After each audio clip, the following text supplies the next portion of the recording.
Next, we'll move on to our superintendent's report.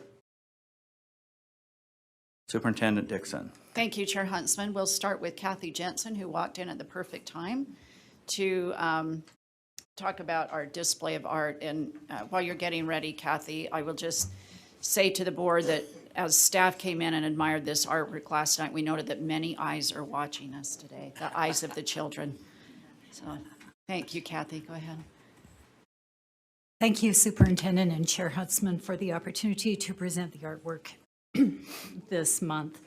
The artwork comes from Lakeview Elementary School in Provo School District. It's a large school. We visited this school, and what you are seeing is about 1/10 of the school. Everyone in the school did a portrait. We'll go from closest to me to closest to Chair Huntsman. Kindergartners drew themselves as robots. They learned about the color wheel and blended colors with crayons for interest. What mask do you wear? The third graders thought about personal attributes and made masks to represent what they look like or what they feel like. The sixth grade students did on the green, we have animal identities. Fourth graders took a quiz to find out which animal best represented their personality. They used these characteristics to make a self-portrait with animal features. Then you see on the posters, the 3D masks. Fifth graders used paper mache and model magic to create sculptural masks that represent them personally. And in the very back, you have tiny portraits by tiny artists. They are in the first grade. They drew themselves and built their own frames with model magic. Sixth graders did more realistic portraits of themselves that you see as well. Thank you.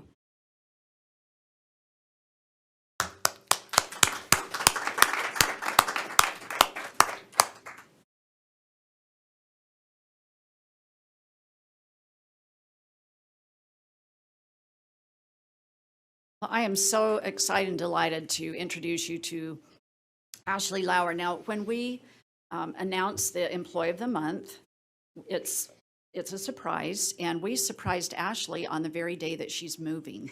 And her moving truck showed up at 9 o'clock. So appreciative that she would come in person so that you can meet her face to face. Ashley is truly extraordinary, and we have had the great gift of having her as one of our employees for a couple of years. And anytime she interacts with anybody out in the field, we send her to a committee. I get personal text about how amazing she is. And she's just one of these quiet, very wise people. And when she speaks, people pay attention. So I want to read some of the things that her supervisor, Christy Walker, said about her. She talks about how she's risen to every challenge and has broken through obstacles in school-based mental health and behavior supports since the date of her employment. I should have mentioned that she is on our student support team with Safe and Healthy Schools and does a little bit of everything, duties as assigned. Ashley's played a significant role with everybody in this team, behavior team, personalized learning goal team, on the strategic plan, and she's led out on many projects and initiatives and just done amazingly well. She also engaged in the behavioral health toolkit, and that was such a heavy lift. Welcome to the agency. Now we've got this huge toolkit for you to create, but it's been so helpful for our school-aged youth in coordination with the Division of Substance Abuse and Mental Health. She also oversees sections of the School-Based Mental Health Qualified Grant Program and provides technical support to the Educational Interim Committee, and the list goes on and on and on. So I want to embarrass her, excuse me, a little bit by just saying that Ashley is a person on our staff who takes a personal interest in her colleagues. She's often called the glue that holds her section together. She knows personal things about families and checks in on people all the time. So she creates that high bar for creating positive morale in her section and everywhere throughout the agency. And when you're around Ashley, you just feel good. She has this light about her that makes everyone uplifted to be with her. So we're really excited to have her as our Employee of the Month. And Ashley, was your spot open, your parking spot open today? Yes, I'm there right now. Yes. All right, that's great. So congratulations to Ashley.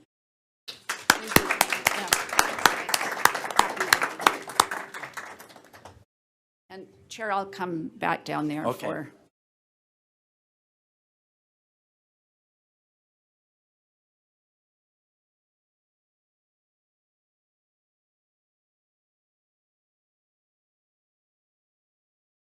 All right, Jeff, are you driving?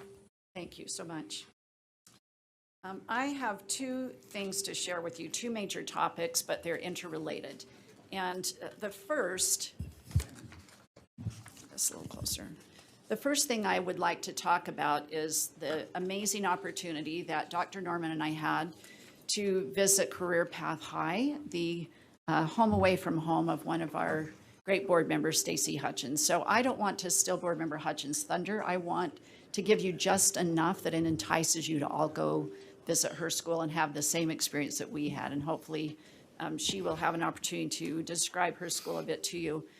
But I was moved by this touchstone that they repeat daily.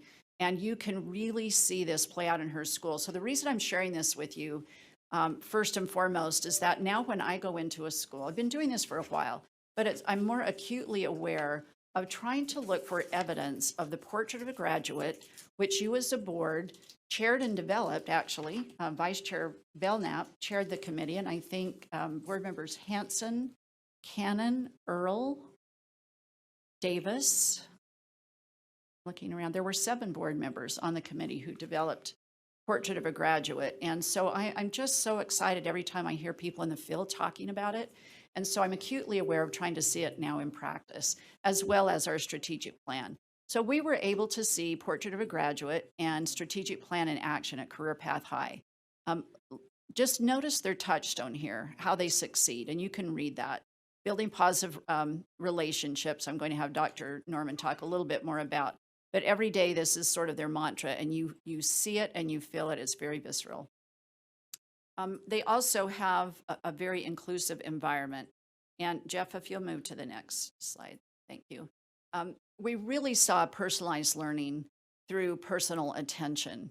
And this sign is everywhere in their school. Here, everyone is welcome. Here, everyone belongs. And you definitely feel that. Jeff, if you'll scroll to the next. These were some pictures that were snapped. I love that we walked into the school and Director Hutchins had student docents there to greet us. And I'm not sure that board member Hutchins got to say much. They were so enthusiastic that they took right over and told us their personal stories, everything they loved about the school. But we quickly found the secret sauce to the success. And it is the role of a teacher is that of a success coach. So they have classes that they teach, but their role, first and foremost, is to help students be successful. And they are framed and called success coaches. And board member Hutchins is so mission driven. You see her leadership in action. And it was evident the minute we walked into that school and replete throughout every room that we walked in and everything we observed. If you'll scroll to the next, Jeff, thank you. So this leads me to the next piece. And again, I hope I gave you just enough that you can't wait to get up and see Career Path High, or that you have a conversation with board member Hutchins when you have time. Ask her about the success coaches, ask her about her leadership, ask her about the students. So I do want to, before I talk about this next piece, to have Dr. Norman share something with you that she mentioned to me yesterday, because Dr. Norman was in tears most of the time, and we don't see that in her often. But what did you observe, Dr. Norman, that you want to share with the board? Thank you. Superintendent Dixon is right. I'm not easily moved to tears. I'm pretty linear, logical, that type of thinker. And I had to step aside. When I first walked into Board Member Hutchings' school, the feeling you get when you walk into a school and every child shows a sense of love towards each other is something that is short of a miracle. I have never in all of my years of education, and so this is going on my 30th year, so 30 years, walked into a school and felt the love each student had for each other. And it just made me teary how they said, Superintendent Dixon asked them, you know, how did you end up here? How did you choose this school?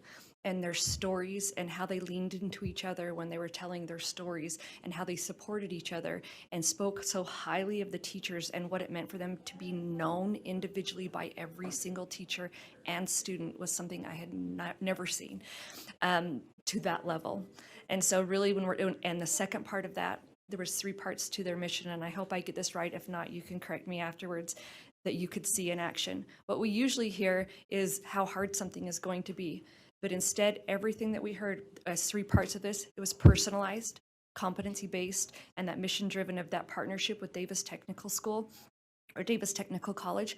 It was demonstrated. They had a plan. They knew the actions that went along with it, and they were full of answers and hope. And so I just wanted to commend Board Member Hutchings first for letting us come and see, and then for the outcomes that you have at your school. So fun to talk about her as if she's not here. Thank you, Director Hutchings. And thank you, Dr. Norman. So I want to segue into something that's very related. As we interviewed the students, we also took time to interview the teachers to ask them how they came to be at Career Path High and what was different for them. And the culture and support of each other and the support that they felt from leadership, again, was very palatable. And you felt joy throughout the school. So you heard me early on, I think when you all first came onto the board, talk about my focus on bringing joy to teaching, hashtag joy in teaching. And Board Member Earl provided impetus for us to create a series of videos that are very focused on bringing joy into teaching. So I was able to spend a few hours on a Saturday in a virtual meeting sponsored by First Lady Abby Cox on teacher well-being. And you know that her platform is Show Up, volunteerism, but she also has a platform on showing up for teachers and focused on teacher mental health. So one of the speakers, there were a number of speakers, but one of the speakers that caught my attention is Dr. Laura Rogers from University of Utah. And they have conducted a study in connection with ULEAD. I see Mikkel in the room, and if you have questions for him, you can connect with him. But ULEAD sponsors some various grants for research, and this is one of those grants. So this is ULEAD funding and support in action. So the Utah Principal and Teacher Wellbeing Project had a number of aims. You can see 5 here on the screen as Jeff scrolls. Thank you. So the aim of the project was to just kind of get a sense of what is the extent of well-being in Utah. Now, mind you, there was a survey done. I should give you background. I apologize. The background is that there were all of the teachers and principals and support professionals in terms of like counselors and teacher coaches, those kinds of things. They were all sent a survey back in April and May of 2021. And the response rate was about 35%. So, I mean, it's statistically viable, but you have to proceed with caution when you're looking at the results. So it's not speaking for all teachers, but a number of teachers. So I think there were about 10,400 teacher surveys returned. There were about 500 principals and around close to 700 other staff, instructional staff responded. So that gives you the scope of who responded to the survey.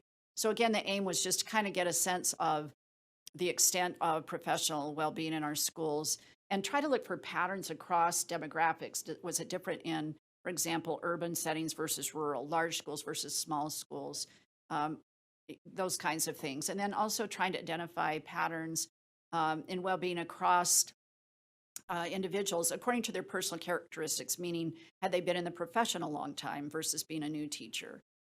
What kind of school did they teach in? Just other stressors that they might have in their life. And then looking at the relationship between teacher well-being and principal well-being, which produced some very interesting results.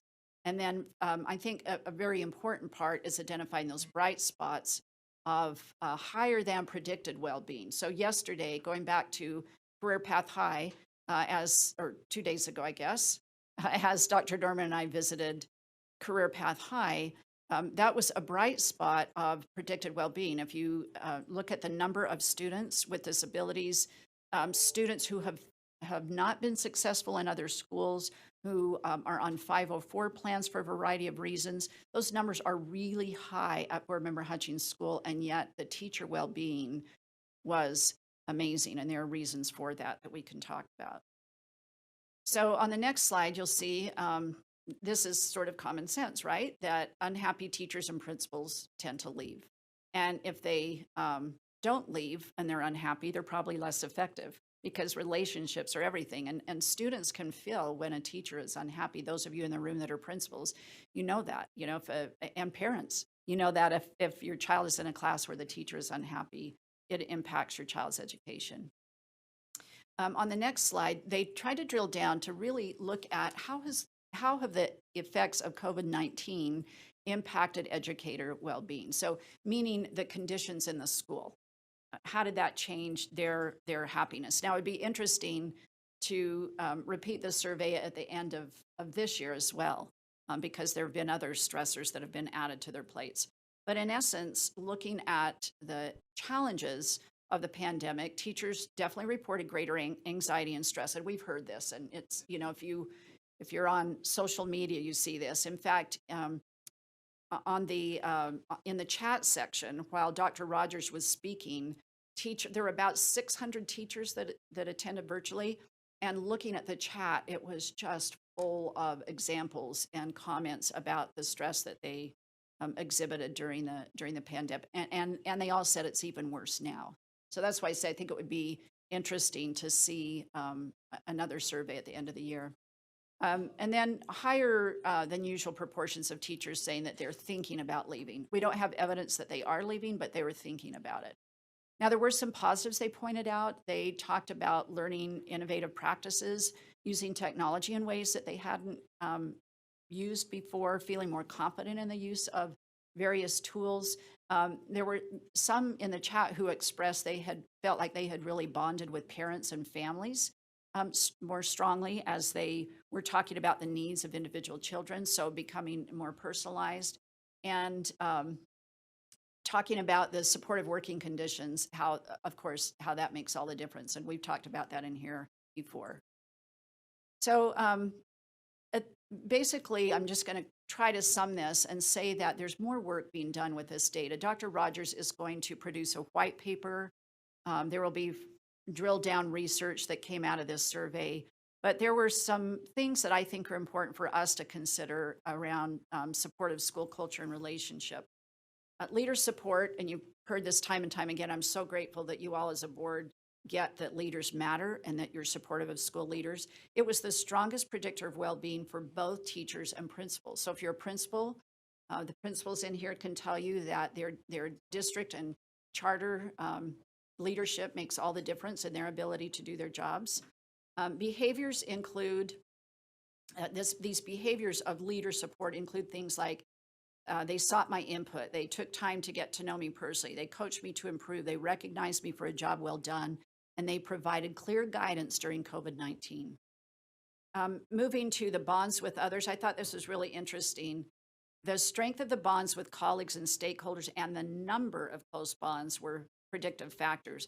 So when it came to teachers, they determined that if a teacher had 4 or more close bonds with colleagues, they felt supported and they were less likely to feel the effects of mental health stress. So they were more pleased in the workplace and more successful personally if they had strong bonds with 4 or more people. Now with principals, it was a little different. Now, this is something I want to dig into.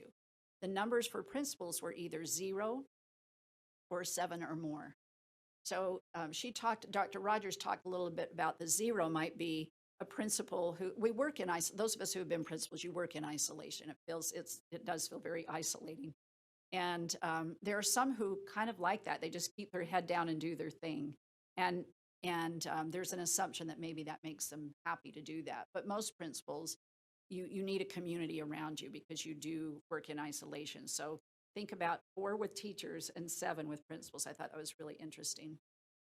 Types of support are that were mentioned are things like, this is the types of supportive relationships now, but they were things like having an authentic mentor. Think about how often new teachers are just assigned whoever is next door, or somebody that's been around a while without thinking about the appropriate match. So somebody who's like my best mentors were not assigned to me.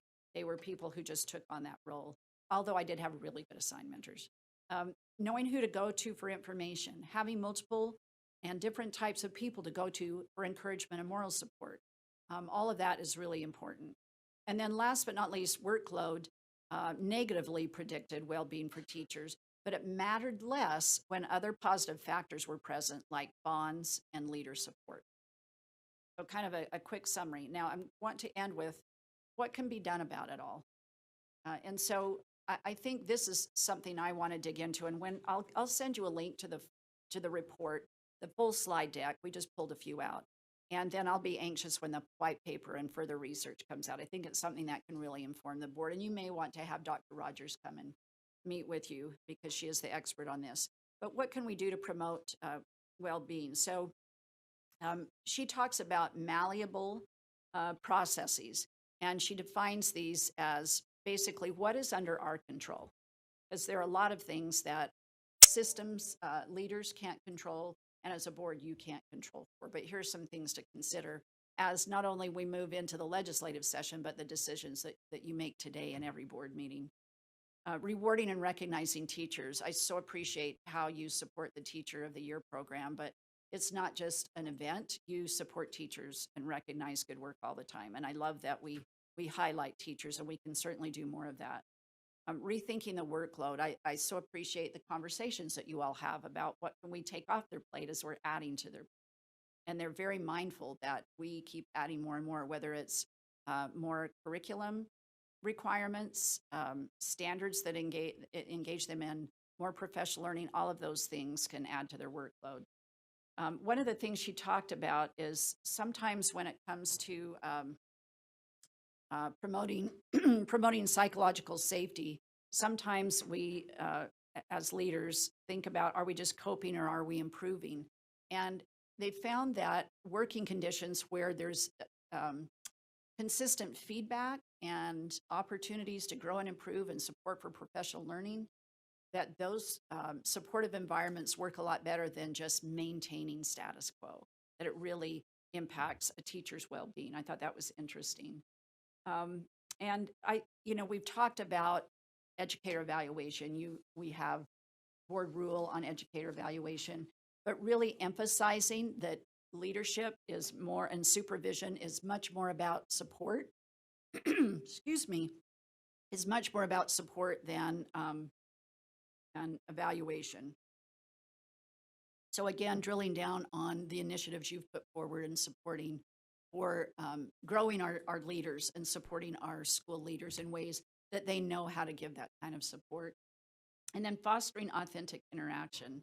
I was thinking about this the other day in terms of my own experience as a principal. And sometime there was one thing that I did that I'm just going to tell you something really dumb that I did. And it was really well intended. So teachers were busy. We were all overwhelmed, and I think we'd been given a new math program or something, math or reading. And, we were spending so many hours after school. And this was back, I'm old enough that this was back when technology was just a thing. I was in Davis District, and they were very forward thinking about technology. But other districts didn't even have email that wrapped. So I was not a fan of holding meetings to hold meetings, and I tried to do everything digitally. I was trying to push out emails with information, and I had some folks who didn't want to learn how to get on email, so they were pushing back. And I just had this brilliant idea that instead of faculty meeting, we would get in the gym and line dance. But there was no context for it. So I just told everybody to go to the gymnasium, and that's where we were going to have faculty meeting, and they were grumbling. And so, I just turned on music and started dancing and said, today we're going to line dance, and everything you need to know is in your email when you get back to your office or get back to your room.